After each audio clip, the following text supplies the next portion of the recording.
नमस्ते dear healing angels. So I hope आप सब लोग ठीक हैं। तो आज के इस वीडियो में हम नर्वस सिस्टम को ही कंटिन्यू करने वाले हैं और देखने वाले हैं सेरिब्रम क्या है। तो मैंने नर्वस सिस्टम के फर्स्ट क्लास में ही क्लासिफिकेशन में बोला है कि नर्वस सिस्टम को 3 पार्ट्स में डिवाइड किया हुआ है, central nervous system, peripheral nervous system and autonomic nervous system, right. तो आज हम सेंट्रल नर्वस सिस्टम से स्टार्ट करने वाले हैं। उसमें 2 था, ब्रेन एंड स्पाइनल कॉर्ड। तो हम ब्रेन के बारे में पहले पढ़ने वाले हैं और ब्रेन का भी जो एक बहुत बड़ा पार्ट है जिसको हम बोलते हैं सेरिब्रम, आज हम उसके बारे में डिटेल में स्टडी करने वाले हैं।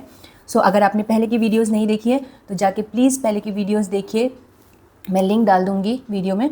और अगर चैनल को सब्सक्राइब नहीं किया है तो चैनल को सब्सक्राइब करें, वीडियो को लाइक करें और एंड तक ज़रूर देखें। जल्दी से वीडियो को शुरू करते हैं। वो देखते हैं कि किसी भी ऑर्गन को देखने के लिए, उसके पार्ट्स को देखने के लिए, अंदर में देखने के लिए आप ऐसे नेकेड आई से देख नहीं पाएंगे उसको। उसके लिए आपको डाइसेक्ट करना पड़ेगा उस ऑर्गन को, ठीक है। क्योंकि ये बॉक्स है ना, बॉक्स के अंदर क्या है आपको देखने के लिए तो ओपन करना पड़ेगा। तो वैसे ही आपको ब्रेन को भी ओपन करना पड़ेगा और उसको ओपन करने के लिए हमें डिफरेंट एंगल में या डिफरेंट सेक्शन में ब्रेन को कट करना पड़ेगा। अभी उसके लिए क्या है, ट्रिक क्या है उसके लिए कि अगर आपने सीधा कट किया, ठीक है, ब्रेन को उसमें 2 पार्ट में डिवाइड कर दिया, लेफ़्ट साइड में और राइट साइड में, ठीक है। तो अगर आपने ब्रेन को ऐसे डिवाइड किया कि आपने ब्रेन को लेफ़्ट साइड और राइट साइड में कट किया, उसको हम बोलते हैं क्या, सजाइटल सेक्शन। तो अब उसमें क्या होगा, 2 पार्ट में डिवाइड हो गया। अभी हमको मिड का ऑर्गन दिखाई देने लग जाएगा, मिड का पार्ट दिखाई देने लग जाएगा, ठीक है, ब्रेन के अंदर का। अब वैसे ही हमको अब मिड का पार्ट तो दिखाई देगा, बट इधर पे क्या है, साइड में क्या है वो आपको दिखाई नहीं देगा। तो अब उसको कट करने के लिए आपको ऐसा कट करना पड़ेगा, मतलब आपको एंटीरियर पार्ट और पोस्टीरियर पार्ट में जब डिवाइड करेंगे उसको हम बोलते हैं क्या, कोरोनल सेक्शन, ठीक है। अभी क्या होगा, उसमें भी मिड में दिखाई देगा, बट उसमें साइड में भी दिखाई देगा कि क्या है करके, ठीक है। अभी नेक्स्ट एक और सेक्शन करेंगे हम। अब उसमें प्रॉब्लम क्या होगा कि नीचे के ऑर्गन्स दिखाई नहीं दे सकते हैं या ऊपर में जो है वो दिखाई नहीं दे सकते। तो अभी हम उसको क्या करेंगे कि ट्रांसवर्स सेक्शन करेंगे, उसी को ही हॉरिजॉन्टल सेक्शन भी बोलते हैं। तो हॉरिजॉन्टल सेक्शन करेंगे, ठीक है। हॉरिजॉन्टल सेक्शन में आप ऊपर से जब देखेंगे तो पूरा व्यू दिखाई देगा और उसी को ही जो ऊपर का कटा हुआ पार्ट है उसको भी उल्टा करके देखेंगे तो भी आपको बहुत सारे ऑर्गन्स और सुपीरियर व्यू मिल जाएगा, ऊपर से देखने के लिए मिल जाएगा, ठीक है। तो ये है आपके डिफरेंट सेक्शंस जिसको हम स्पेशली ब्रेन के अंदर क्या है या किसी भी ऑर्गन के अंदर क्या है उसको देखने के लिए डाइसेक्ट करते हैं।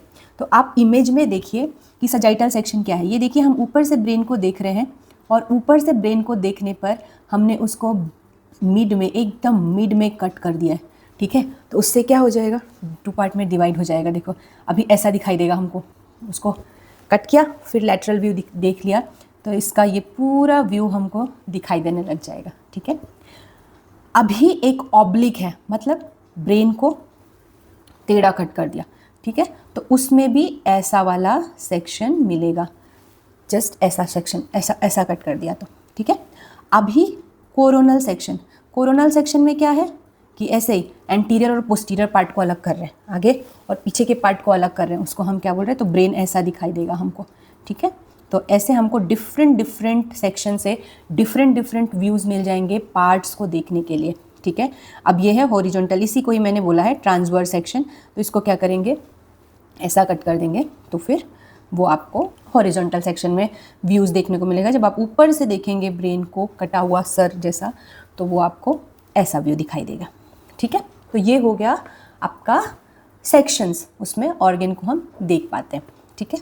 अब आती है सेरिब्रम की बारी, ठीक है। अभी हम देखते हैं सेरिब्रम है क्या, और बहुत ही इंपॉर्टेंट ऑर्गन है और बहुत बड़ा ऑर्गन है ब्रेन का, ठीक है। तो मैंने बोला है कि ये लार्जेस्ट पार्ट ऑफ ब्रेन है, ब्रेन का सबसे बड़ा पार्ट है सेरिब्रम, और ये पार्ट ऑफ 4 ब्रेन है। हम 4 ब्रेन किसको बोलते हैं, जो आगे की तरफ रहता है उसको 4 ब्रेन बोलते हैं, 4 मतलब आगे। तो ये 4 ब्रेन है, ठीक है। और ये 80% वेट है पूरे ब्रेन का, मतलब जो सेरिब्रम का वेट है वो 80% है और पूरे ब्रेन का जो बाकी के पार्ट्स हैं उनका 20% है। मतलब ये मैक्सिमम वेट जो है वो सेरिब्रम का ही वेट है, ठीक है। और ये क्या करता है, बहुत सारे मेंटल फंक्शन के लिए रेस्पॉन्सिबल है, क्या, सेरिब्रम। ठीक है। सेरिब्रम बहुत सारे मेंटल फंक्शन के लिए, ऑलमोस्ट जितने भी ब्रेन में हमारी ज़्यादातर एक्टिविटीज़ होती है वो सेरिब्रम में ही कंट्रोल होता है, ठीक है। ये क्या क्या कंट्रोल करता है? और intelligence, memory, thinking and voluntary movement भी, ठीक है। तो जितनी भी हमारी मूवमेंट है, इंटेलिजेंस है, मेमोरी है, ये सारी चीज़ें सेरिब्रम ही आपका कंट्रोल करता है।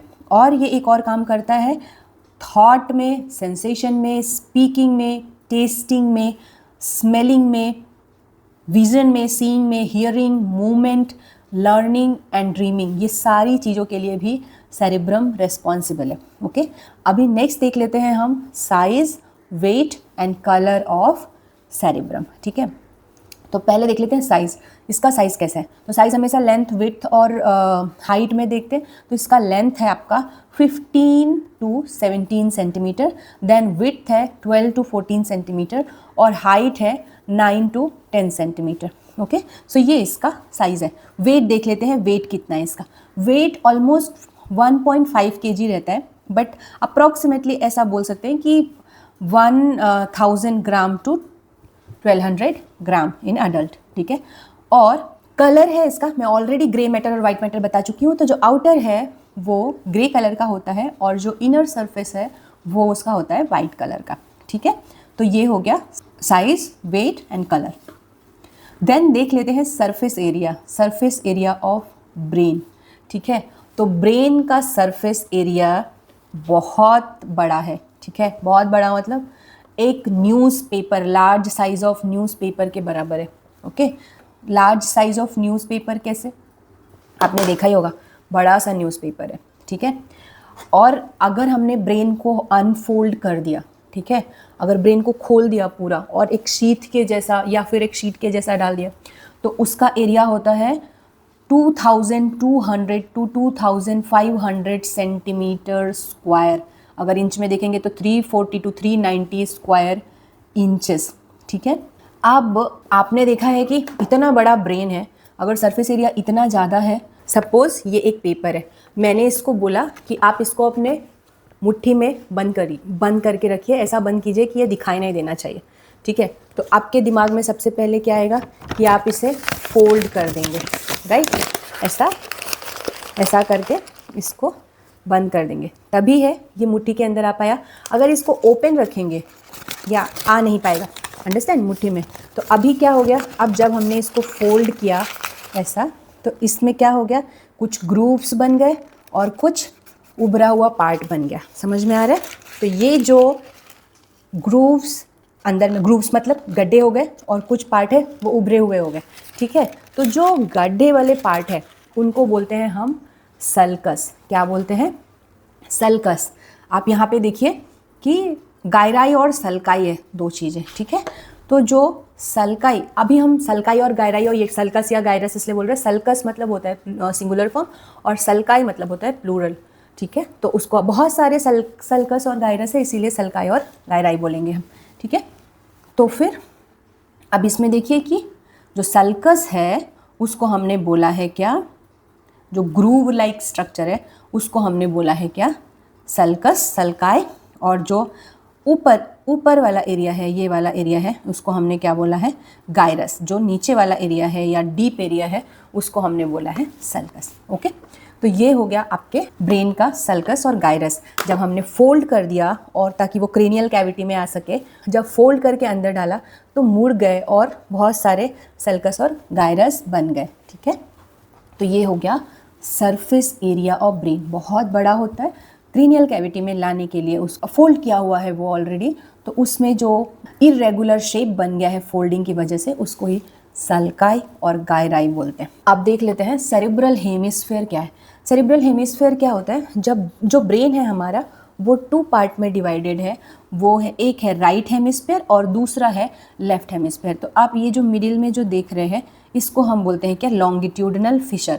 तो ये जो सेपरेट होता है दोनों के बीच का जो एरिया है उसको हम बोलते हैं क्या, लॉन्गिट्यूडनल फिशर बोलते हैं, ठीक है। अब ये कनेक्टेड होता है कॉर्पस कैलोसम से, मतलब ऐसा अगर कोई ऑर्गन चिपका हुआ है तो इन दोनों को चिपकाने के लिए कुछ तो ग्लू चाहिए, अदरवाइज तो वो निकल जाएगा, राइट। तो वैसे ही इन दोनों के बीच में जो है उसको हम बोलते हैं कॉर्पस कैलोसम। इसको तुम ये समझ लो कि ये दोनों हेमिस्फेयर को जोड़ने वाला ग्लू है, ठीक है। तो फिर ये हो गया आपका सेरिब्रल हेमिस्फेयर। अभी देख लेते हैं फंक्शंस और डिफरेंस बिटवीन हेमिस्फेयर, ठीक है, दोनों में क्या डिफरेंट है। तो लेफ्ट हेमिस्फेयर है वो इंटेलिजेंस के लिए है, किसके लिए है, लैंग्वेज, लॉजिक, मैथमेटिक्स और एनालिटिकल थिंकिंग के लिए। और राइट है वो क्या है, creativity, imagination, music and special ability के लिए। तो आप ये समझ लो कि जो लेफ्ट हेमिस्फेयर है हमारा वो इंटेलिजेंट है और राइट हेमिस्फेयर है वो आर्टिस्टिक है, ठीक है, समझ में आया। तो ये है आपका मेन डिफरेंस लेफ्ट और राइट हेमिस्फेयर में। अभी देख लेते हैं कि और कौन कौन से पार्ट्स हैं सेरिब्रम में, ठीक है। तो उसमें है 4 लोब्स है, 4 लोब्स है। कौन कौन सा है, फ्रंटल लोब, ये जो फ्रंट में है उसको हम फ्रंटल लोब बोलेंगे। देन पैराइटल लोब, ये जो ब्लू कलर में दिखाई दे रहा है ये है आपका पैराइटल लोब। और ये जो ग्रीन कलर में दिखाई दे रहा है ये है आपका टेम्पोरल लोब। और ये पिंक कलर वाला है इसको हम बोलते हैं क्या, ऑक्सीपिटल लोब। ओके, अब जो सल्कस है वो डिवाइड किया हुआ है ये चारों लोब को आपस में, ठीक है। तो जो फ्रंटल और पैराइटल के बीच का जो बड़ा वाला सल्कस है उसको हम बोलते हैं क्या, सेंट्रल सल्कस। जो ऑक्सीपिटल और पैराइटल के बीच में एक जो सल्कस है इसको हम बोलते हैं क्या, ये जो है इसको हम बोलते हैं क्या, पैराइटो ऑक्सीपिटल सल्कस।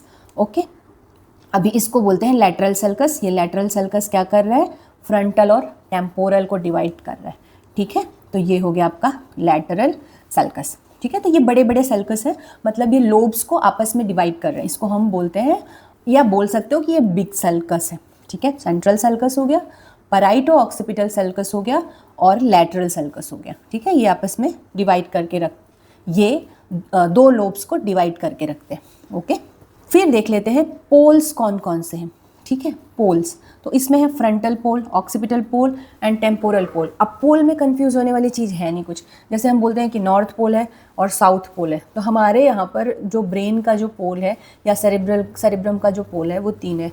तो फ्रंटल मतलब आगे वाला फ्रंटल, ऑक्सीपिटल मीन्स पीछे वाला जो पोल है वो, एंड साइड में जो है उसको हम बोलते हैं क्या, टेम्पोरल पोल, ठीक है। तो ये 3 पोल है।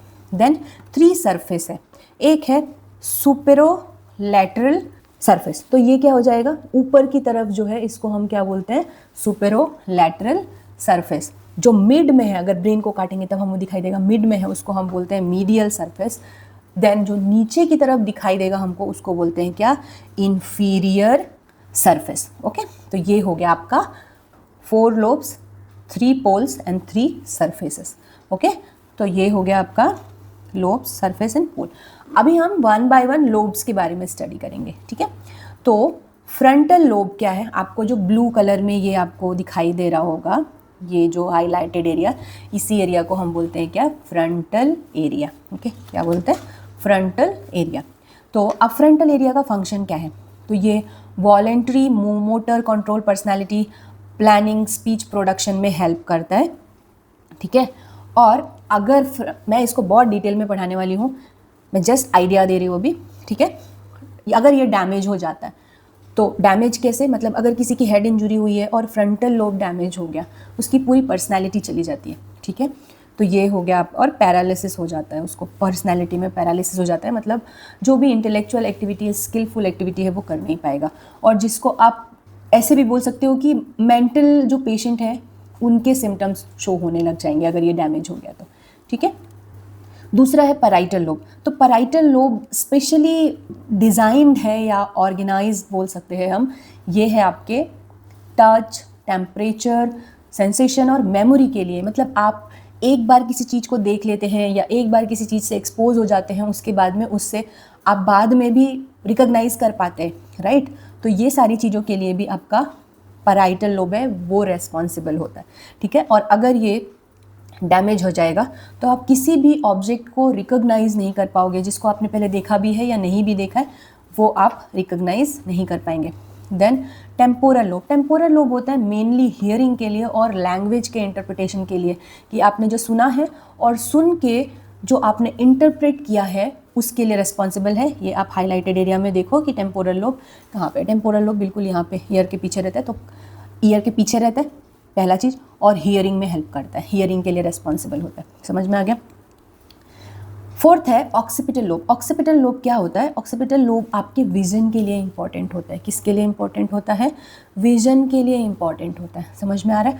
मतलब देखने के लिए। तो अगर इसमें कुछ प्रॉब्लम हो गया तो ये ब्लाइंडनेस, विजुअल फील्ड डिफेक्ट, मतलब आपको दिखाई नहीं देगा, या तो दिखाई देगा तो क्या दिखाई दे रहा है ये समझ में नहीं आएगा। ठीक है, तो ये ऑक्सीपिटल लोब को देखो, ये हाईलाइटेड एरिया जो बैक साइड में है उसको हम बोलते हैं ऑक्सीपिटल लोब।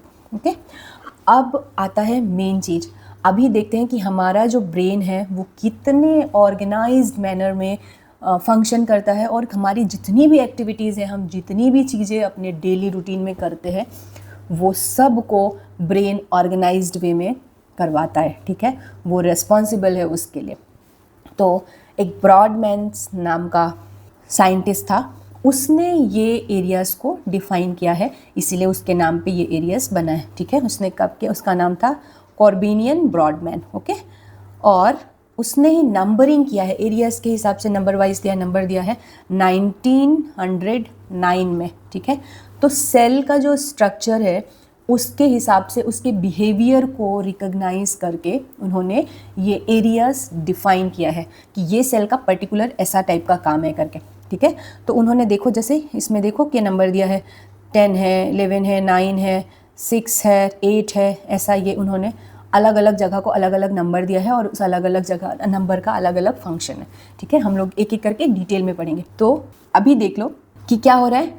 फ्रंटल लोब का देख लेते हैं, किसका? फ्रंटल लोब का फंक्शन क्या क्या है।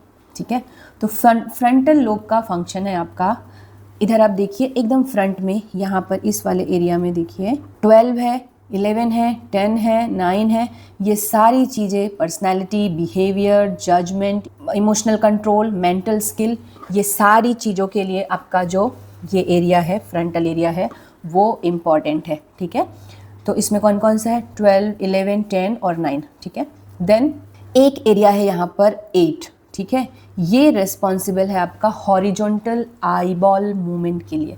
ठीक है, तो ऑक्सीपिटल के लिए के बारे में मैंने बोला है कि वो विजन के लिए इंपॉर्टेंट है। विजन मतलब सेंसरी विजन। हमारे दो तरह के नर्व्स हैं, एक सेंसरी नर्व है, एक मोटर नर्व है।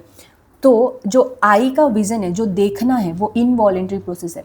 मतलब अगर आपने आई ओपन किया है तो आपको दिखाई देगा ही, आप चाहो या नहीं चाहो। ठीक है, वो इनवॉलेंट्री है, आपके कंट्रोल में नहीं है। तो वो जो एरिया है वो आपके ऑक्सीपिटल लोब का काम है। बट आई बॉल के मूवमेंट का जो रिस्पॉन्सिबिलिटी है कि आप सीधा देख रहे हैं या आप इस साइड और इस साइड आई बॉल को मूव करके आप अपने साइड को भी देख सकते हैं, दूसरे साइड को भी देख सकते हैं। तो ये जो मूवमेंट है ये आपका एरिया नंबर 8 का काम है। ठीक है, उस जगह पर, उस पर्टिकुलर जगह पर होता है, वो रिस्पॉन्सिबल है हॉरिजॉन्टल आई बॉल के मूवमेंट के लिए।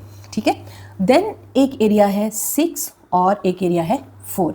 ये एरिया होता है प्री मोटर एरिया और motor area. What do you mean by pre motor area? Motor मतलब होता है मूवमेंट, प्री मोटर मतलब क्या होगा? कुछ दिमाग में सोचा है कि ये मूवमेंट करना है मुझे अभी करके। ठीक है, तो करने के पहले वाला जो है प्री मोटर, आपके काम होने के पहले वाला जो है उसको हम बोलते हैं प्री मोटर एरिया। तो वो है 6, एरिया नंबर 6, और एरिया नंबर 4 है मोटर एरिया। ये वॉलेंट्री स्केलेटल मूवमेंट के लिए इंपॉर्टेंट होता है। ठीक है, जैसे अभी मुझे प्यास लगा है, मुझे पानी पीने के लिए जाना है, मैंने सोचा है, ये हो गया प्री मोटर एरिया का काम। मोटर एरिया का काम हो गया कि मैं गई हूँ, ग्लास में पानी लिया और पी लिया। तो ये स्केलेटल मसल है, हमारे जितने भी हैंड के, लेग के मसल्स हैं वो सब क्या है? स्केलेटल मसल है। जहाँ पर भी बोन के ऊपर जो मसल रहते हैं उसको स्केलेटल मसल बोलते हैं। तो ये काम को होने में जो रिस्पॉन्सिबल है, काम जब हो रहा है, मूवमेंट हो रहा है, तो वो मोटर एरिया करता है। ठीक है, अब एक बहुत ही इम्पॉर्टेंट एरिया है आपका ब्रोकास एरिया। ठीक है, ये वाला, ये 45 और 44। ठीक है, ये जो 44 और 45 एरिया है इसको हम बोलते हैं ब्रोकास एरिया। ठीक है, ये होता है आपका मोटर स्पीच एरिया। ये क्या है? Motor speech area. What do you mean by motor speech area? आप बोल रहे हैं तो ये जो मूवमेंट हो रहा है, ठीक है, टंग का मूवमेंट हो रहा है, लिप का मूवमेंट हो रहा है, ये इसके लिए इम्पॉर्टेंट है। ठीक है, ब्रोकास एरिया। ओके, और अगर ब्रोकास एरिया में कुछ डैमेज हो जाए तो वहाँ पर होता है आपका मोटर एफेजिया। मतलब वो बोलना चाहता है, बन भी रहा है सेंटेंस, बट वो बोल ही नहीं पा रहा है, ठीक है, उसको हम बोलते हैं क्या, मोटर एफेजिया। क्योंकि ये ब्रोकास एरिया में हो रहा है इसीलिए इसको बोल देते हैं, और एक और नाम बोल देते हैं ब्रोकास एफेजिया, ठीक है। इसमें क्या होता है, स्पीच है वो स्लो हो जाता है या नॉन फ्लुएंट हो जाता है, और वो समझता है स्पीच को बट एक्सप्रेस नहीं कर पाता है वो प्रॉपर, ठीक है, वो जो बोलना चाहता है वो एक्सप्रेस नहीं कर पाता है। ओके, तो ये हो गया आपका ऑल अबाउट फ्रंटल लोब, सिर्फ फ्रंटल लोब के बारे में। मैं बहुत स्लो जा रही हूँ ताकि आपको फंक्शनल एरियाज बहुत अच्छे से क्लियर हो जाए। नेक्स्ट देख लेते हैं temporal area. Temporal area specially year के पास वाला एरिया है, पीछे ही है, और ये हियरिंग के लिए इम्पॉर्टेंट है, ठीक है। तो इसमें दो एरिया है 41 और 42, इसको हम बोलते हैं क्या, प्राइमरी ऑडिटरी एरिया। इसको हम क्या बोल रहे हैं, प्राइमरी ऑडिटरी एरिया, ठीक है। इसका कहाँ पर है लोकेशन, टेम्पोरल लोब में है। अब ये क्या करता है, ऑडिटरी इम्पल्सेस को रिसीव करता है, स्पेशली सेंसरी, ठीक है। मतलब आपके कान में जो भी साउंड जा रहा है वो प्राइमरी ऑडिटर, उसके लिए प्राइमरी ऑडिटरी एरिया इम्पॉर्टेंट है। समझ में आ रहा है, जो भी आपके कान में साउंड आ रहा है, सिर्फ मैं बोल रही हूँ साउंड, ठीक है, जो भी आ रहा है उसको हम सुन पा रहे हैं, वो है आपका प्राइमरी ऑडिटोरिया, उसके लिए रिस्पॉन्सिबल है, ठीक है। सेकेंडरी ऑडिटरी एरिया है, इसको ही हम बोलते हैं ऑडिटरी साइकिक एरिया, ठीक है। क्या बोलते हैं, ऑडिटरी साइकिक एरिया बोलते हैं, ठीक है। ये एरिया है आपका 22, ये वाला, ठीक है, 22, एरिया नंबर 22, इसको क्या बोलते हैं, ऑडिटरी साइकिक एरिया। अब जो आपने सुना है, ठीक है, जो आपके कान में आया है उसको इंटरप्रेट करना, मतलब जो आपने सुना है उसको सही से समझना कि यही बोला गया है या यही साउंड है, उसको हम बोलते हैं सेकेंडरी ऑडिटरी एरिया। मतलब कोई कुछ बोल रहा है, वो आवाज़ आ रही है, तो ऐसे आपको लग रहा है कि हाँ मेरे कान में कुछ आवाज़ आ रही है, ठीक है, मतलब आपका कान सही है, सेंसरी चीज़ें सही है, आप सुन पा रहे हो कुछ आवाज़ हो रही है करके। बट आवाज़ क्या हो रही है, किसकी आवाज़ है, कोई बात कर रहा है, कोई बेल बज रही है, कोई रिंग हो रहा है, फ़ोन रिंग हो रहा है, कोई बर्तन के बजने का आवाज़ हो रहा है, या किस तरह का आवाज़ हो रहा है, कौन कैसा बात कर रहा है, वो जो सुनाई दे रहा है, किसकी आवाज़ है, ये सारी चीज़ों को इंटरप्रेट करना या एनालाइज करना वो सेकेंडरी ऑडिटरी एरिया का काम है। समझ में आ रहा है, तो प्राइमरी एरिया का काम है सुनना, सेकेंडरी एरिया का काम है आपका, ऑडिटरी एरिया का काम है एनालाइज करना कि क्या बोला गया है या कौन सा साउंड आ रहा है करके। तो जब प्राइमरी एरिया का डैमेज होता है, हियरिंग लॉस हो जाता है, आपके कान में कोई साउंड आएगा ही नहीं। और अगर सेकेंडरी एरिया डैमेज होता है, तो क्योंकि प्राइमरी एरिया से आपको हियरिंग पता चल रहा है, सुन पा रहे हो आप, लेकिन सेकेंडरी अगर ख़राब होता है तो आप सुन तो कान में तो आएगा कुछ, बट आप इंटरप्रेट नहीं कर पाओगे कि क्या सुनाई दे रहा है, कौन सी आवाज़ आ रही है, एक ही तरह की आवाज़ आएगी या कुछ क्लियर आवाज़ नहीं आएगी, तो वो सेकेंडरी ऑडिटरी एरिया का काम। अब एक बहुत ही इम्पॉर्टेंट है Wernicke's area of sensory speech area, ठीक है। तो ये क्या करता है, जो भी लैंग्वेज में बोला गया है उसको अंडरस्टैंड करता है, ठीक है, अंडरस्टैंडिंग द स्पोकन लैंग्वेज। अगर ये एरिया, ये वाला एरिया डैमेज हो जाता है तो उसको हम बोलते हैं सेंसरी एफेजिया या फिर वर्निक्स एफेजिया। तो इसमें क्या करेंगे, वर्ड तो सुनेगा पर वो समझ नहीं पाएगा कि मीनिंग क्या बोल रहे करके। समझ में आ गया, तो इसमें क्या होगा, सुन तो रहा है वो कि कुछ बोल रहे करके, बट समझ ही नहीं पाएगा कि क्या बोला जा रहा है करके, लैंग्वेज को समझ नहीं पाएगा, इंटरप्रेट नहीं कर पाएगा। इसको बोलते हैं क्या हम, वर्निक्स एरिया, और डैमेज हो जाने को बोलते हैं वर्निक्स एफेजिया। ओके, और ये कहाँ पर रहता है आपके, इस साइड में, posterior part of secondary auditory area, मतलब सेकेंडरी ऑडिटरी एरिया के पीछे रहता है, उसको हम बोलते हैं वर्निक्स एरिया। ओके, तो ये हो गया आपका ऑल अबाउट टेम्पोरल लोब। अभी हम देख लेते हैं ऑक्सीपिटल लोब। ऑक्सीपिटल लोब कहाँ रहता है, पीछे, पर ये वाला हो गया आपका पराइटो ऑक्सीपिटल सल्कस, ठीक है, मतलब ये पराइटल हो गया, ये ऑक्सीपिटल हो गया, इसके बीच का जो सल्कस है उसको हम बोलते हैं पराइटो ऑक्सीपिटल सल्कस। अभी इसमें भी दो मेन एरियाज़ हैं, वो है एक 17, 18, 19 है पहला। तो जो 17 वाला एरिया है ये है आपका प्राइमरी विजुअल एरिया, ये सेंसरी है, ठीक है।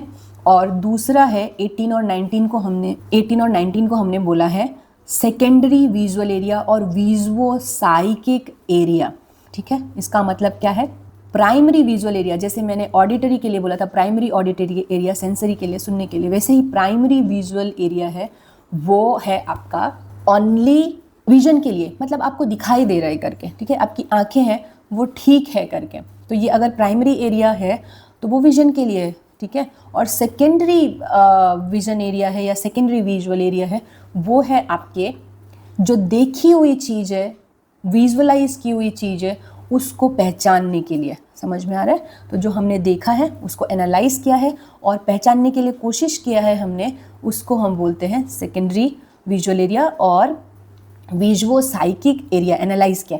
तो अब क्या होगा कि अगर प्राइमरी एरिया में डैमेज हुआ तो सीधा ब्लाइंडनेस हो जाएगा, ओके। क्या हो जाएगा, ब्लाइंडनेस हो जाएगा, कि दिखाई ही नहीं दे रहा है उसको, सेंस ही नहीं है, सेंसेशन ही नहीं है, विजन ही नहीं है उसका। बट सेकेंडरी में क्या होगा, दिखाई तो दे रहा है बट क्या देख रहा है वो समझ में नहीं आ रहा है, थोड़ा ब्लर है या आइडेंटिफाई नहीं कर पा रहा है कि क्या दिखाई दे रहा है, तो वो हो गया आपका सेकेंडरी विजुओ साइकिक एरिया, ओके। उसी को ही हम बोलते हैं visual agnosia, visual agnosia, okay.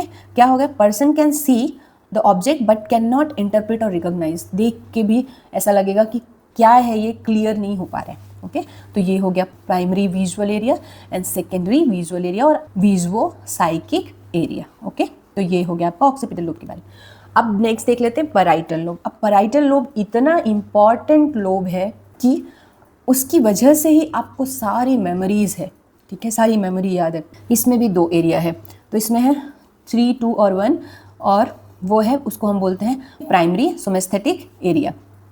अब ये किसके लिए रिस्पॉन्सिबल है, ये रिस्पॉन्सिबल है आपके स्किन में जितने भी टच है, पेन है, टेम्परेचर है, ये सारी चीज़ों के लिए रिस्पॉन्सिबल है, ठीक है।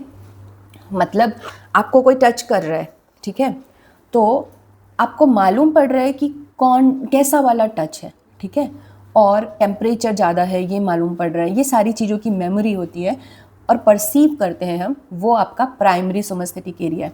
देन सेकेंड है सेकेंडरी सोमेस्थेटिक एरिया, और इसी को ही हम एक और बोलते हैं सोमेस्थेटिक एसोसिएशन एरिया। इसमें क्या होता है, स्टीरियोग्नोसिस, इसमें होता है स्टीरियोग्नोसिस एंड सेंसरी स्पीच, ठीक है।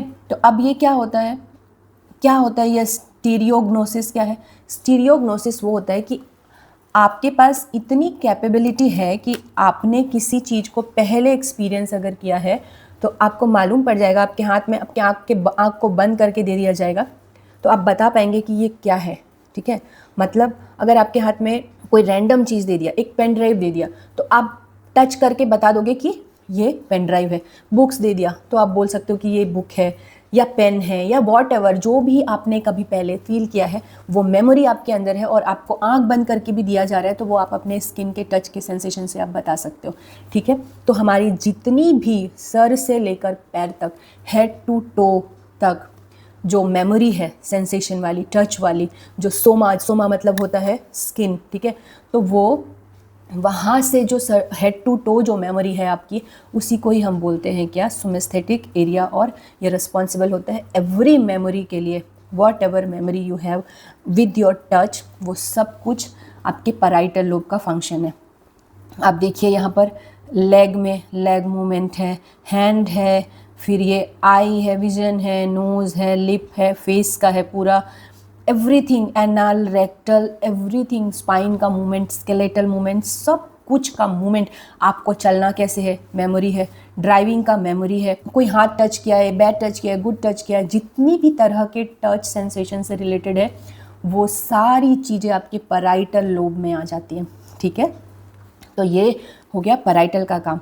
तो हमारा जो लाइफ है वो डिसऑर्गेनाइज हो सकता है, ठीक है, क्योंकि हम बहुत उलझे हुए लोग हैं, बट जो ब्रेन है और हमारे जितने भी ऑर्गन्स बॉडी के अंदर है वो बहुत ही सुलझा हुआ ऑर्गन है, सब कुछ सबको पता है अपना काम क्या है, ठीक है। तो ब्रेन से हम सीख क्या सकते हैं कि ये बहुत ही ऑर्गेनाइज और सिस्टमेटिक ऑर्गन है, जिसने हमारे एक एक एक्टिविटीज़ को एक एक जगह पे ऑर्गेनाइज करके रखा हुआ है, और वो अगर डैमेज होता है तो एक पर्टिकुलर एरिया डैमेज होगा, पूरा हैपाजार्डली डैमेज नहीं हो जाएगा कि एक जगह को लगा है सब जगह खराब हो गया, ऐसा नहीं है, ठीक है। तो अगर सोमेस्थेटिक एरिया 1 डैमेज हो गया तो क्या करेगा, इम्पल्सेस रिसीव नहीं होगा, क्या टच किया है सेंसेशन नहीं होगा, पैरालाइज जैसा हो जाएगा, किसने टच किया किसने टच नहीं किया, कोई पिन भी चुभा रहा है तो भी पता नहीं चल पा रहा है, ऐसा, ठीक है। अगर सेकेंडरी एसोसिएशन एरिया है या सोमेस्थेटिक एसोसिएशन एरिया है, वो क्या होगा, अगर डैमेज हो गया तो एस्टीरियोग्नोसिस हो जाएगा एंड सेंसरी एफेजिया हो जाएगा, ठीक है। मतलब आपको क्या टच किया है कुछ भी याद नहीं रहेगा, आपके हाथ में कुछ लाके रख भी दिया तो आप उसको रिकॉग्नाइज नहीं कर पाएंगे, ये सारी चीज़ें हो जाएगी पैराइटल लोब अगर ख़राब हुआ तो हमें अपने मेन ऑर्गन से क्या सीख सकते हैं, ब्रेन से सीख सकते हैं हम कैसे सिस्टमेटिक बिहेव करना है, ठीक है, कैसे अपने लाइफ को ऑर्गेनाइज बनाना है। और हार्ट से सीख सकते हैं कंटिन्यूटी। अगर सोचो हार्ट पंप करना बंद कर देगा, हार्ट कभी पंप करना बंद करता है क्या, अपना काम करना बंद करता है, कैसी भी कंडीशन हो, आप डरे हुए हो, आप बीमार हो, आप कुछ भी हो, आप थके हुए हो, बट हार्ट है वो कंटिन्यू पंप करता है, आपको ब्लड सप्लाई देता रहता है। अगर कुछ बीमार हो गया तभी है जब हार्ट पूरा बंद होता है, बट बीमारी में भी हार्ट है वो काम करता रहता है। ब्रेन है वो इतना सिस्टमेटिक है कि वो आपके एक एक एक्टिविटीज़ को बहुत ही अच्छे से सिस्टमाइज वे में रखकर और अलग अलग जगह पर फिक्स किया हुआ है। तो अगर आपको एक जगह इंजरी होती है तो आपका पूरा सेंस लॉस नहीं हो जाता है, ठीक है, कुछ उस पर्टिकुलर जगह पर ही सिम्टम्स होंगे। ज़्यादा बड़ा डैमेज है तो वो मे बी कोलैटरल डैमेज होकर दूसरी जगह को इंजरी करेगा, बट ऐसा सिस्टम है कि अगर एक जगह इंजरी हुई है तो वही जगह खराब होगी, ठीक है। तो ये हो गया आपका पैराइटल लोब का काम, ठीक है। अभी देख लेते हैं सेरिब्रम में ब्लड सप्लाई क्या है। तो वैसे तो पूरे ब्रेन में ब्लड सप्लाई होने के लिए एक बहुत ही ऑर्गेनाइज्ड वे में कोलैटरल सर्कुलेशन होता है, उसको हम बोलते हैं काव, गाय वाला काव नहीं, इसको बोलते हैं सर्कल ऑफ विलिस। क्या बोलते हैं, सर्कल ऑफ विलिस, ठीक है।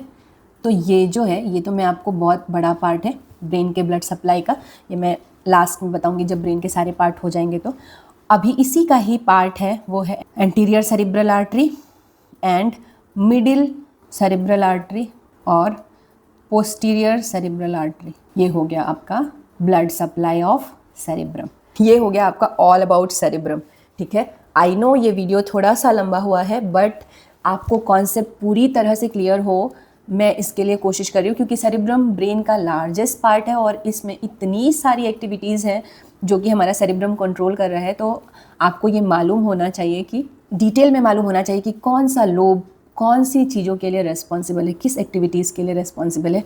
सो इस वीडियो में पूरा कवर हो गया है। अगर वीडियो आपको अच्छा लगा है तो वीडियो को लाइक करें, चैनल को सब्सक्राइब करें। मिलते हैं नेक्स्ट वीडियो में, तब तक के लिए पढ़ते रहिए, मोटिवेटेड रहिए। Thank you so much.